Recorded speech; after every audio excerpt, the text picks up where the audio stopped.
The woman had been trapped at sea for 3 days when suddenly a massive wave swept over her, flipping her off the wooden barrel where she'd been sleeping. Choking on seawater, she woke up struggling in agony. Just when despair was setting in, she spotted a deserted island ahead, her last hope. Mustering every ounce of strength she had left, she swam desperately toward shore. Once on land, the exhausted woman picked up her belongings and, after recovering just a bit of her strength, prepared to venture deeper into the island to search for food and water. Without them, she'd collapse soon enough. That's when she stumbled upon dewdrops on some leaves. She rushed over excitedly, cupping the precious water in her hands and bringing it to her mouth.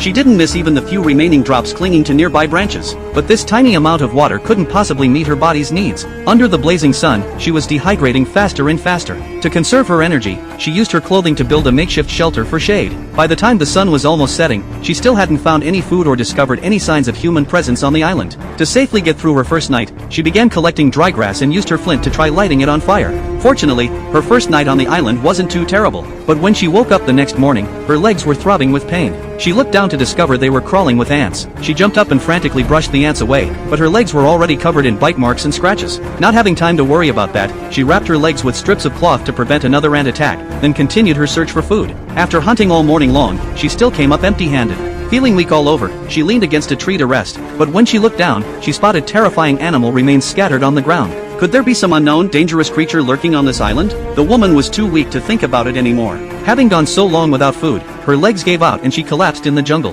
When she opened her eyes again, she found herself with her arms and legs tied down, bound tightly to a wooden bed.